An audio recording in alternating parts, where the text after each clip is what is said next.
نمړی چې دی دا وی په عالم حق کې چې څه ووایي رښتیا دی. د مړي خبرې ته دروغ نشي ویلی. لکه عمر فاروق رضی اللہ تعالی عنہ یو کال پس یو صحابی په خوب کې ولید. نو صحابی وایي چې په عمر جمع او خولې را روانې. نو ما ورته وی چې عمره څه وشو در سره؟ وی راته وی صاحب پوښتنه مه کوه، که د خدای کرم او مهرباني نه وی نو زه به هلاک وی. ما د خپلې زندګۍ حساب نه نوزګار.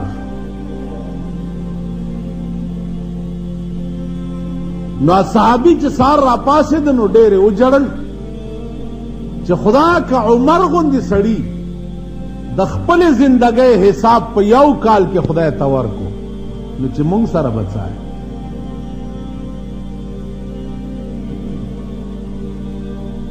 عزیزانو عرض داو چې مړی په عالم حق کې چې څه درته ووایي هغه بالکل حقیقت.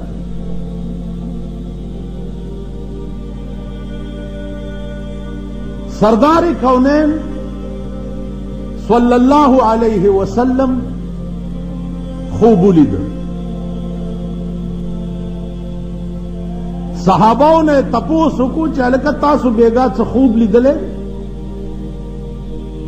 وی نه یا رسول الله مونږ خو څه خوب بیګا نه دی لیدلی. حضور فرمایل چې ما بیگا یو خوب لیدلے دے، تاسو غوږ کېدئ چې زه درته بیان. نو عزیزانو په تعبیر د رویاو کې لوی معبر چې و هغه حضرت یوسف علیہ السلام او داغه د خوب بیان خدای په قرآن کې جناب رسول اللہ صلی اللہ علیہ وسلم ته کړی.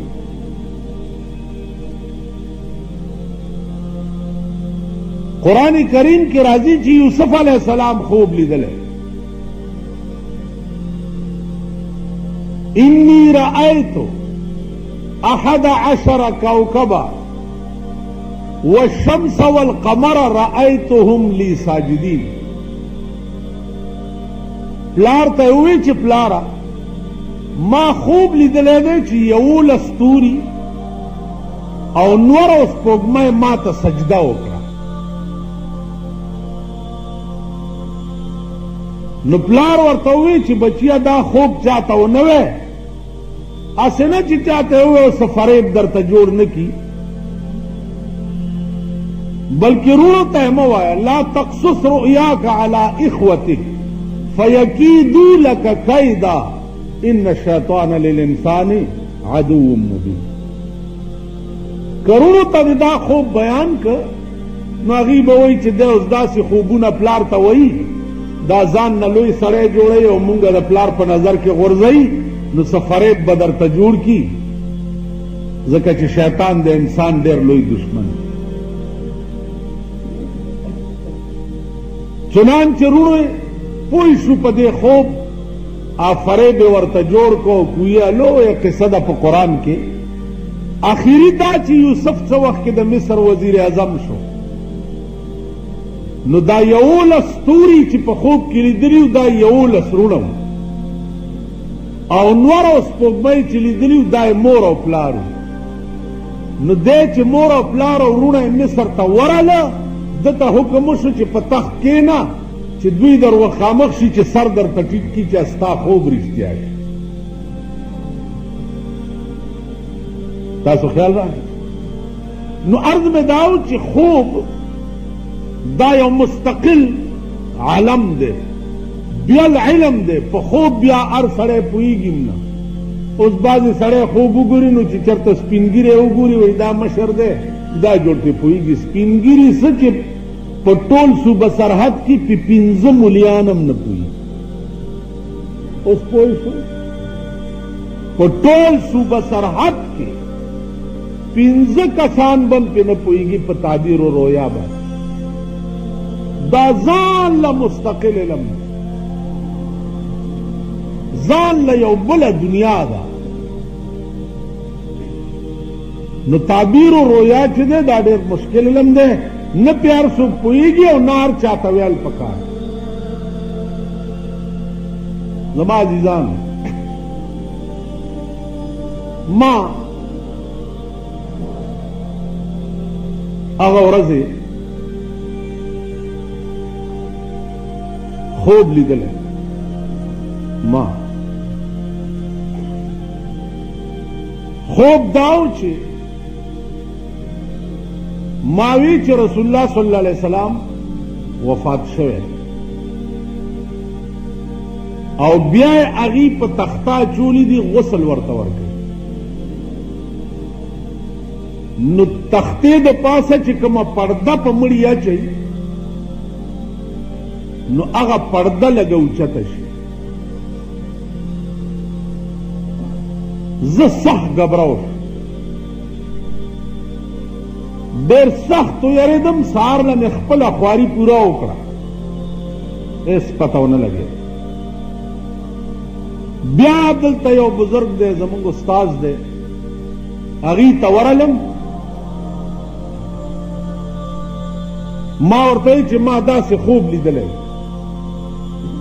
ما ته وی چې الامر اوضح، خبره صفا ده. د حضور نه حجاب اوچتېدل دا معنا چې امت ټول بې پردې شي.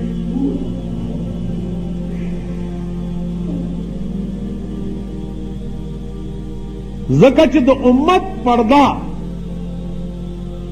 دا د پیغمبر پرده ده او د پیغمبر حجاب اوچتېده د دې دا مطلب دی چې امت نه حجاب اوچت شي. امت ټول بے حجاب. نو زما عزیزانو عرض داو چې خوب دا ډېر مشکل ترین علم دی او بیا د پیغمبر خوب چې دی وحی وي، دروغ دی. پیغمبر خوب ګوري د دې خبر متعلق. دا بیان د قدیم نه دې پورې را روان دی چې پاکستان مرکز الفتن دی. په پاکستان کې به دا خوب هم نه ګوري چې پاکستان به د نورو ملکونو په شان یو ترقی یافته ملک شي. دا به خوب هم نه ګوري.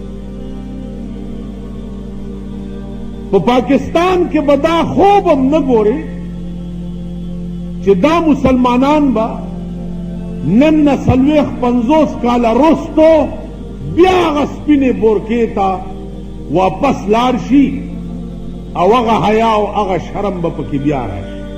دا به خوب هم نه ګوري.